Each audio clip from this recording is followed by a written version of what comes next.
মসজিদে যদি নামাজের সময় বাচ্চাদের কিচির মিচির না শোনা যায় তাহলে ধরে নিবেন পরবর্তী প্রজন্ম ঠিক পথে নাই।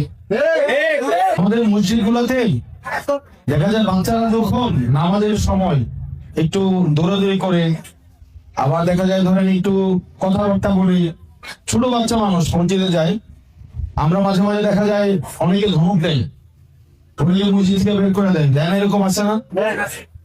এই খোলাই মানুষ মসজিদে আসছে খাইতে বলছি না, আমরা এইসব বলি তো, অনেকে বলি না, একদম ধমক দিয়া আটটার মধ্যে ধৈর্য মসজিদের একদম খোলাটার মধ্যে দিয়ে আসে। এরকম হয় না? কোনো বাচ্চার সাথে যদি এই ধরনের খারাপ আচরণ করা হয়, ওই বাচ্চাটা কিন্তু পরবর্তীতে আর আগ্রহ বোধ করবে না মসজিদে আসতে, তাই না?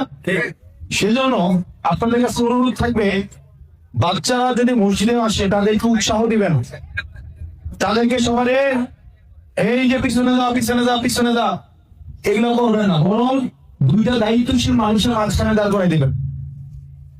মসজিদে যদি নামাজের সময় বাচ্চাদের কিচির মিচির না শোনা যায় তাহলে ধরে নিবেন পরবর্তী প্রজন্ম ঠিক পথে নাই। কারণ পরবর্তী প্রজন্ম যারা আপনার পরে যারা আসবে তারা সঠিক পথে নাই।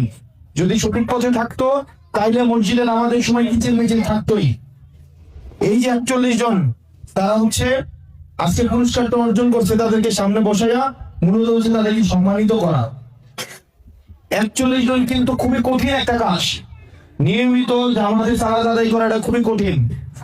টানা ৪১ দিন, আপনার একদিনে খুব আগ্রহ আসছে, সারাদিন ব্যাপী নামাজ পড়তে পারা যায়, ২ দিন পারা যায়, ৩ দিন পারা যায়, এরপর আস্তে আস্তে আগ্রহটা কমে যায়। এরকম হয় না? ৪১ দিন ধরে যে নামাজটা পড়ছে প্রত্যেক দিন, আমরা সেজন্য তাদেরকে অভিনন্দন জানাই এবং এটার জন্য তাদেরকে পুরস্কার দেওয়া হচ্ছে। এবং এই যে একটা ব্যতিক্রমী উদ্যোগ নেওয়া হয়েছে, সেটার জন্য যারা আয়োজক আছে আমি তাদেরকে আন্তরিকভাবে কৃতজ্ঞতা জানাই। কারণ সামাজিক সমস্যা এগুলো একা সরকারের পক্ষে অথবা জনপ্রতিনিধিদের পক্ষে সমাধান করা কোনোভাবেই সম্ভব না। এটাতে সমন্বিত উদ্যোগ লাগবে। আমি সবার চেষ্টা থেকে শুরু করি।